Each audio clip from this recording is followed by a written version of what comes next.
জীবনে অনেক ফ্রেন্ড ছিল, কিন্তু তোদের মতো কেউ হবে না রে। প্রতিটা মুহূর্তে আমি তোকে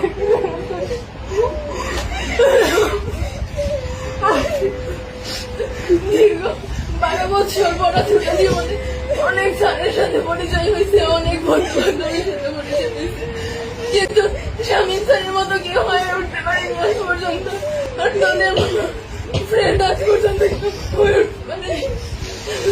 আমি ক্লাসের মধ্যে অনেক কথা কাউন্টার দিতাম যাতে অনেকে বিরক্ত হতো। সবাই আমাকে ক্ষমা করে দিও।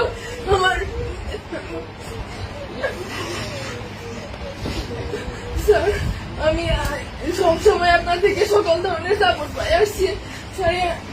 কোনো সময় আপনাকে শুধু স্যারের চোখে না, আপনাকে আমার বড় ভাইয়ের চোখে, একজন আদর্শ গাইডলাইনের চোখে দেখে আসছি স্যার।